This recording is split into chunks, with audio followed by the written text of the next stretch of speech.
हाय, नमस्ते। मेरा नाम सलोनी कल्याणी। ये मैं आपको हर बार इसलिए बताती हूँ क्योंकि ये चैनल बातों के ऊपर है। And thank you so much, आप लोगों ने मुझे इतने अच्छे से कमेंट किया, लाइक किया और सब्सक्राइब किया और मुझे ईमेल भी करा। उसके लिए थैंक यू सो मच। आज हम बात करेंगे एक्स्ट्रा मैरिटल अफेयर्स के बारे में। वो अफेयर्स जो सोसाइटी में बहुत बड़ा हवा ही है कि आज तो मैंने उसकी वाइफ किसी और के साथ देखी थी, अपने हस्बैंड के साथ नहीं थी। अरे वो किसी और की गाड़ी में जा रही थी भाई। अरे वो किसी और के बाइक पे जा रहा था भाई। अरे भाई उसका हस्बैंड तो मैंने ना किसी के साथ देखा था आज। अरे बाहर खड़ा था, मार्केट में गोल गप्पे खा रहा था। होता है ऐसा। गली मोहल्लों में ना एकदम बात उड़ जाती है इन सब चीज़ों के बारे में, मगर जो हाई सोसाइटीज़ होती हैं उनके लिए तो बहुत कॉमन है कि अगर उनकी वाइफ का किसी के साथ अफेयर चल रहा है तो बहुत कॉमन है, अगर उनके हस्बैंड का किसी के साथ अफेयर चल रहा है तो बहुत कॉमन है। मगर नॉर्मल सोसाइटीज़ में ऐसा नहीं होता, वहाँ तो हवा उड़ता है इस बात का, सब जानते हैं। ये होता क्यों है वैसे? क्या लगता है ये क्यों होता होगा? ये होता है प्यार, खालीपन और टूटे रिश्ते की वजह से।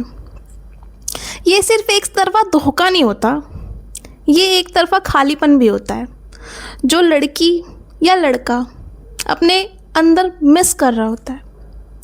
शायद इसलिए कि यार उसका हस्बैंड बाहर ज़्यादा रहता है, या उसकी वाइफ या हस्बैंड दोनों जॉब करते हैं, वो दोनों बाहर होते हैं, इसलिए भी ये चीज़ हो सकती है। कई बार लोग शादी में होते हुए भी एक थर्ड पर्सन की कमी महसूस करते हैं कि यार वो थर्ड पर्सन होना चाहिए। वो थर्ड पर्सन पता है कौन बन जाता है? लोग सोचते हैं कि बच्चे कर लेने से सब ठीक हो जाता है, मगर बच्चे कर लेने से सिर्फ रिस्पॉन्सिबिलिटी बनती है। जिन लोगों के अंदर ये चीज़ चल रही होती है उनके लिए वो बच्चे उस चीज़ को, उस खालीपन को दूर नहीं कर पाते। लड़की को या लड़के को एक इमोशनल अटैचमेंट, एक केयर, एक प्यार, एक सेटिस्फैक्शन की ज़रूरत ज़रूर होती है।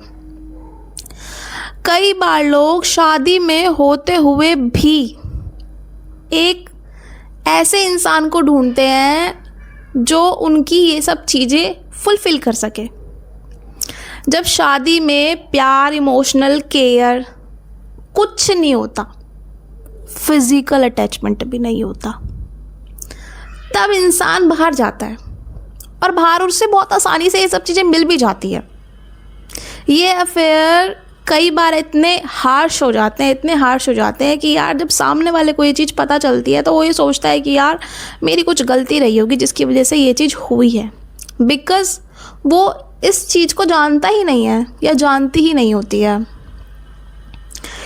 ये अफेयर सिर्फ फिज़िकल नहीं होते, इमोशनल भी नहीं होते, ये लड़का लड़की के अंदर के दर्द को भी बयां करते हैं जो वो उस खालीपन में महसूस कर रहे होते हैं। वो एक ऐसा खालीपन होता है जिसको भरने के लिए ना वो किसी को भी ढूंढ लेते हैं। अब औरतें सोचती हैं या फिर मैन भी सोचते हैं, वो लोग सोचते हैं कि अगर हम बाहर किसी को ढूंढ लेंगे तो हमारी ये चीज़ पूरी हो जाएगी। अब लोग करते क्या हैं, ढूंढते कैसे हैं? किसी शादी में गए, कोई टकराया, मान लो वाइफ ने अपनी किसी फ्रेंड से मिलवा दिया या फिर हस्बैंड ने अपने किसी फ्रेंड से मिलवा दिया। फ्रेंड्स ज़्यादातर फ्रेंड्स बन जाते हैं, फ्रेंड्स ही बन जाते हैं यार। मैं जितने भी केस देखे हैं ये फ्रेंड्स बन जाते हैं। वो फ्रेंड क्या करता है, जो हस्बैंड का फ्रेंड होता है या फिर वाइफ का फ्रेंड होता है, वो करता ये है कि उसको धीरे धीरे करके मिलना शुरू करेगा, उसको धीरे धीरे करके इमोशनल अटैचमेंट देना शुरू करेगा, फिर धीरे धीरे करके उसके लिए अपने मन में या उसके मन में अपने लिए केयर डालेगा। ये चीज़ होते होते ना लड़की को या लड़के को सामने वाले से अटैचमेंट हो जाती है। वहाँ से स्टार्ट होता है एक्स्ट्रा मैरिटल अफेयर, जिसमें लड़का या लड़की फंसने के बाद बाहर नहीं निकल पाते हैं। या तो सामने वाला रिश्ता ही ख़त्म कर देता है या फिर सामने वाला उस झूठ को सारी ज़िंदगी लेकर चलता है। दो में से एक चीज़ होती है। मगर मैं सच बताऊं, इस चीज़ में एक इंसान पिस रहा होता है जिसको एक तरफा प्यार होता है। वो एक तरफा प्यार पता है कौन होता है? या तो वो वाइफ हो सकती है या वो हस्बैंड हो सकता है, जो उनका घर पे जाने के बाद इंतज़ार करते हैं। वो एक ऐसा इंतज़ार होता है कि यार मेरा हस्बैंड घर आएगा तो मैं उसके लिए ये बनाऊंगी, ये करूंगी। या और हस्बैंड को कोई इंटरेस्ट ही नहीं होता, क्योंकि वो तो बाहर से मुंह मार के आ रखा होता है, ऑलरेडी मुंह मार के आ रखा होता है वो तो बाहर से ही। और सेम वाइफ के लिए भी ये चीज़ होती है। मान लो कि हस्बैंड बाहर काम कर रहा है और आज उसने अपनी वाइफ को बोला कि मैं आज घर आ रहा हूँ। वो जब घर आता है तब वाइफ उसे घर में मिलती ही नहीं है, क्योंकि वो तो किसी और के साथ होती है ना। जब वो उसे फ़ोन करके पूछता है कि आप कहाँ हो, तो वाइफ बोलती है कि मैं आधे घंटे में या 1 घंटे में आऊँगी। जब वो 1 घंटे में और आधे घंटे में घर आती है, उसके बाद उसका रिएक्शन अपने हस्बैंड को लेके कुछ खास नहीं होता। तब भी उसका बेचारा हस्बैंड कुछ समझ नहीं पाता कि यार मेरी वाइफ का कहीं कुछ चल रहा है। यही होता है। लास्ट में इस चीज़ के अंदर पिसने वाले 2 लोग वो होते हैं। 2 लोग क्यों यार, एक ही इंसान होता है। मैं ही बोलने में गलती कर गई। एक इंसान वो होता है जो इस चीज़ में पिस रहा होता है, जो सामने वाले से प्यार कर रहा होता है, उसका इंतज़ार कर रहा होता है। और अगर आपको ये चीज़ पता चल जाए ना, और मैं तो ये कहती हूँ यार अभी भी बहुत सारे लोगों का अफेयर चल रहा होगा यार, अभी भी कोई ना कोई किसी ना किसी के साथ होगा। और ये चीज़ तब भी होती है जब कोई ऑफिस में 12-12, 13-13 घंटे काम कर रहा है और उनके कलीग्स उनके साथ जुड़ने लग जाते हैं। ऑफिस में भी होता है ये हर जगह है यार, ये हर जगह है। ऑफिस का एक टारगेट हम खाली ऑफिस को ही क्यों करें, ये कहीं पे भी हो सकता है। घर के अंदर, ऑफिस में, आप बाहर कहीं जा रहे हो घूमने, तब खालीपन की कोई एक सीमा नहीं है। वो खालीपन ही है। उसे भरने के लिए किसी का इंतज़ार करने की ज़रूरत नहीं है, वो आपको खुद ही मिल जाता है। जब आप ये सोचते हो ना आपको अपना खालीपन दूर करना है, तब लड़की या लड़का बाहर कुछ ना कुछ ढूंढ ही लेता है और उसे मिल भी बहुत आसानी से जाता है।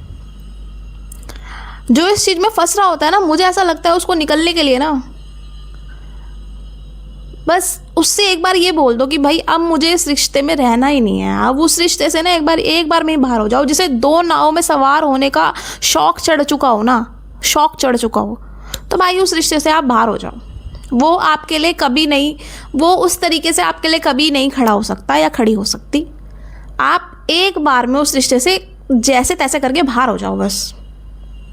यही लास्ट मैं तो लास्ट में यही कहना चाहूँगी कि भाई उस रिश्ते से बाहर ही हो जाओ, वही ज़्यादा अच्छा रहता है।